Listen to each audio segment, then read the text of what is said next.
ಕೇವಲ ಒಂದು ನಮ್ಮ ಸೈನ್ಯದ ಧಡಕಿಗೆ ನಡಿಗೆ ಹೋಗ್ತಿದೆ ಅದು. ಎಷ್ಟೋ ಭಯೋತ್ಪಾದಕ ಕೇಂದ್ರಗಳು ಅಂದರೆ ಈಗ 9 ಅಂತ ಹೇಳ್ತಾ ಇದ್ದಾರೆ, ಇನ್ನೂ ಅನೇಕ ಕಡೆ ದಾಳಿ ಆದವು. ಕರಾಚಿಯಲ್ಲಿ ಆಗಿರ್ಬೋದು, ಮತ್ತೊಂದರಲ್ಲಿ ಆಗಿರ್ಬೋದು, ಆಗಿದಾವಿಲ್ಲ ಅಂತಲ್ಲ, ಲಾಹೋರ್ ಮೇಲೂ ಆಗಿದಾವಿಲ್ಲ ಅಂತಲ್ಲ. ಆದರೆ ಯಾವ ಪ್ರಮಾಣದಲ್ಲೇ ದಾಳಿ ಇನ್ನಷ್ಟು ಆಗಬೇಕಾಗಿತ್ತು, ಆ ಸಂದರ್ಭದಲ್ಲಿ ಏಕಾಗಿ ಸೀಸ್ ಫೈರ್ ಮಾಡಿಸ್ಬಿಟ್ರು. ಅನವಸ್ತ್ರ ದಾಳಿ ಆಗ್ತದೆ ಅಂತೇಳಿ ಇನ್ನೊಂದಿಷ್ಟು ದಿನ ಜಗ್ಗಬೇಕಾಗಿತ್ತು. ಹೌದು, ಅಲ್ಲಿ ಜನರಿಗೆ ತ್ರಾಸ ಆಗಿದೆ, ಬಾರ್ಡರ್ ಮೇಲಿದ್ದಂಥ ಜನಕ್ಕೆ ಬದುಕು ಕಷ್ಟ ಆಗಿದೆ. ಅಲ್ಲಿ ಹಳ್ಳಿ ಜನರಿಗೆ ಅಲ್ಲಿ ಬದುಕಿನ ಜೊತೆಗೆ ಬದುಕು ಮಾಡ್ಕೊಂಡು ಹೋಗ್ಬೋದು, ನಿಸರ್ಗ ಜೊತೆಗೆ ಬದುಕು ಮಾಡ್ಕೊಂಡು ಹೋಗ್ಬೋದು, ಬಾರ್ಡರ್ ಮೇಲೆ ಅವ್ರಿಗೆ ಹೊಲಗಳನ್ನು ಅವ್ರ ಬದುಕನ್ನು ರಕ್ಷಿಸ್ಕೊಂಡು ಹೋಗೋದು ಕಷ್ಟದ ಕೆಲಸ.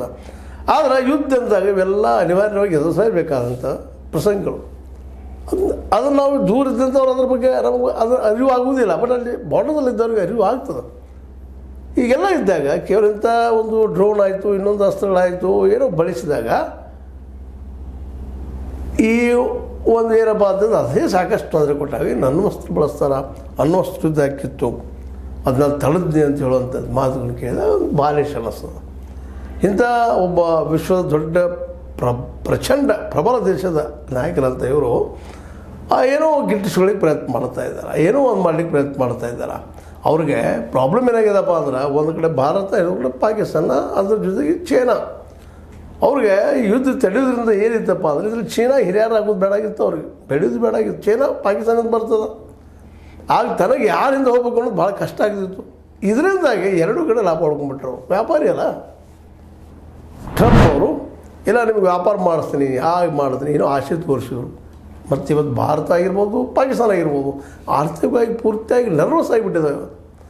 ಯಾಕಂದ್ರೆ ಉದ್ಯೋಗ ಕೊಡೋ ಸ್ಥಿತಿಯೊಳಗಿಲ್ಲ. ಇಲ್ಲಿ ಯುವಕರು ಇವತ್ತು ತ್ರಾಹಿ ನಡೆಗಿದ್ದಾರೆ ಉದ್ಯೋಗ ಇಲ್ಲದಕ್ಕಾಗಿ. ಸೈನ್ಯದಲ್ಲಿ ಅಂತ ಹೇಳ್ಕೊಳ್ಳೋದು ಭರ್ತಿ ಆಗ್ತಾಯಿಲ್ಲ ಭಾರತದಲ್ಲಿ. ಪಾಕಿಸ್ತಾನದ ಕೇಳೋ ಆಗಿಲ್ಲ. ಪೂರ್ತಿಯಾಗಿ ಧರ್ಮ ನೆರಗಟ್ಟೆಲ್ಲ ಆ ದೇಶ ಇಟ್ಕೊಂಡ ಮೇಲೆ ಆ ದೇಶ ಇವತ್ತು ದಿವಾಳಿ ಹಂತಕ್ಕೆ ಬಂದಿರ್ತದೆ ಅನ್ನೋದು ಎಲ್ಲರಿಗೂ ಗೊತ್ತಿರೋ ವಿಷಯ. ಇಲ್ಲಿ ಓಪನ್ ಸೀಕ್ರೆಟ್.